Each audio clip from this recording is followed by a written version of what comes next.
Ərinin qətlini sifariş verməkdə ittiham olunan 24 yaşlı Əzizə Seyidova və qətlin icrasında iştirak etməkdə təqsirləndirilən Mehdi Məmmədov, Elvin Əliyev və Bəxtiyar Fərzəliyevin 2 ildən çoxdur davam edən məhkəmə istintaqı nəhayət yekunlaşıb.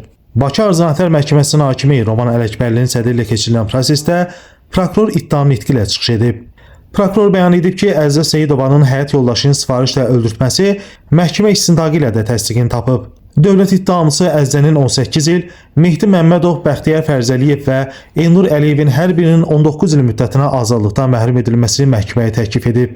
Vəkillər müdafiə çıxışı etdikdən sonra təqsirləndirilən şəxslər son söz deyiblər. Daha sonra məhkəmə hökmü elan edib. Hökmə əsasən Əzizə Seyidova 17 il, Mehdi Məmmədov 18 il 6 ay, Bəxtiyar Fərzəliyev və Elvin Əliyevin hər biri isə ayrı aralıqda 17 il 6 ay müddətinə azadlıqdan məhrum ediliblər. Qeyd edək ki, hadisə 2023-cü il martın 15-də Sabunçu rayonunun Maşlağa qəsəbəsində baş verib. İttihama görə 23 yaşlı Əzizə Seyidova həyat yoldaşı Əli Seyidlini cəzalandırmaq niyyətində olub və onun qətlini tanışı Mehdi Məmmədliyə sifariş verib. Onlar birlikdə plan quraraq Əli Seyidlinin evinə gəlib getmə vaxtlarını müəyyənləşdiriblər. 2023-cü il martın 15-də Əzizə Seyidova Mehdi Məmmədli ilə əlaqə saxlayaraq ərinin məhz həmin gün öldürülməsini tapşırıb. Bundan sonra Mehdi Məmmədli dostları ilə birlikdə gezi saatlarında Əli Seyidlinin yaşadığı ünvanın yaxınlığına gəlib və onu gözləyiblər.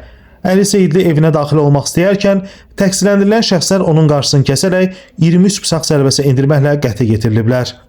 Bununla da Əzizə Seyidovaya qarşı Cinayət Məcəlləsinin 32.3, 32.4, 120.2.1, 120.2.4, 120.2.5-ci, yəni qabaqcadan əlbir olaraq bir qrup şəxs tərəfindən xüsusi amansızlıqla, tamah məqsədi ilə və sifarişlə qəsdən adam öldürməyə təhrik etmə və cinayətin təşkili, Mehdi Məmmədliyə, Bəxtiyar Fərzəliyev və Elvin Əliyev isə həmin məcəllələrin 120.2.1, 120.2.4, 120.2.5-ci, yəni qabaqcadan əlbir olan bir qrup şəxs tərəfindən xüsusi amansızlıqla, tamah məqsədi ilə və sifarişlə qəsdən adam öldürmə maddələri ittiham irəli sürülüb.